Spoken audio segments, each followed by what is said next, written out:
Today we're going to discuss the kind of reports that you get when you have the 23andMe genetic genealogy test. Most genetic genealogy companies boast of their ancestry results, but some, like 23andMe, have more than just ethnicity reports to share.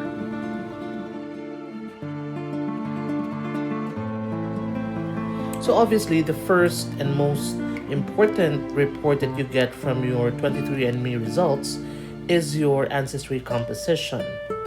Now, your ancestry composition shows the most likely places in the world that your ancestors came from. So they're going to break down your ancestry based on ethnicities. So in my case, I have East Asian and Indigenous American, which comprises 97.3% of my genetic makeup. And then there is the European, which is 1.3%, Central and South Asian at 1.2%, and some trace ancestries of 0.1%, which is broadly Melanesian, and around 0.1% of unassigned DNA. The beauty of the results given by 23andMe is that if you zero down on a specific ancestry, for instance, my Chinese ancestry, you can see all the tested populations in China. So if you click on Chinese, it will show me the 10 most likely provinces or administrative regions in China where my ancestry could have come from. So in this case, of the 31 administrative regions of China, they identified 10 where there is strongest evidence of my ancestry. So the number one is Shandong, and when you click on a certain place, it will zoom in to that place, and in one of those provinces or places in Shandong, you're probably going to find your ancestral roots. So there is a legend underneath the map that shows that the darker the color, the stronger the evidence of recent ancestry. So your ancestry results show more than just where your possible ancestors were from. You also get the Ancestry Timeline Report, which will show you from what generation a certain most likely recent ancestor you have, such as which generation was your most recent Chinese ancestor was from. You also have the parental inheritance option. Now, this report is only going to make sense if you have at least one parent to check from which side you got which ancestry. If you are interested to narrow down your lineages per parent, then get one or both of them to submit a test as well.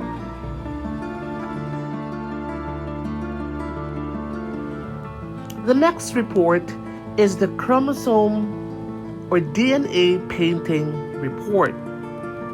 Now, this report shows you which segment in your chromosomes your ethnicities can be found. So, for instance, when you click on a certain ethnicity, like my Chinese ethnicity here, it will gray out the rest and just show you the places in your chromosomes that this ethnicity is found.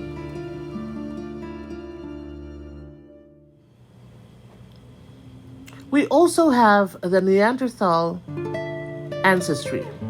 This is an interesting discussion because it supports the scientific discovery in recent years that Homo sapiens interbred with other archaic human species.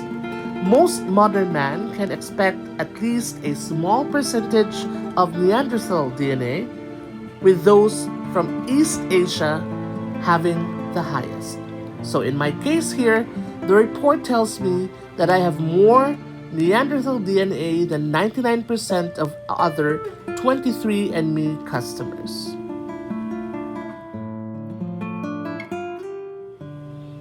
Finally, you can also view your haplogroup reports. You can only have both Y and empty DNA haplogroups if you are male. Since women do not inherit the Y DNA, then this is absent in females who are tested. So it is best to have a brother or your father or uncle tested as well if you wish to also get your Y DNA.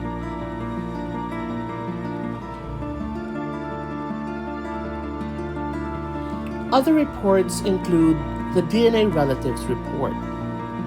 This report is pretty much straightforward.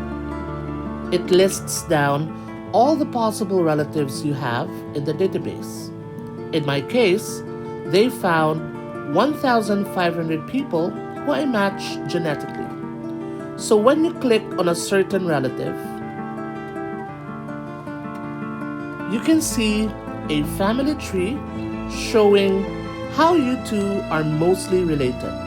And in this case, which I already featured in a former reaction video, the testing was accurate to predict that this person and I are indeed second cousins.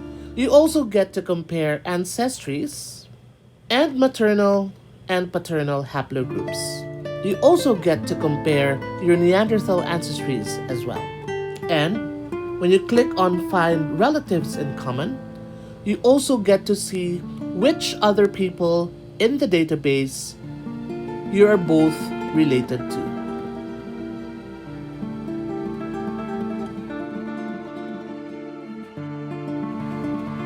The final report you can find is a traits report. Here, you can check on some traits such as your physical features, taste and smell, as well as a report that is called Weird and Wonderful, such as your ability to match musical pitch, such as having bunions, having fear of heights, and others. And you can click on each trait to find out more.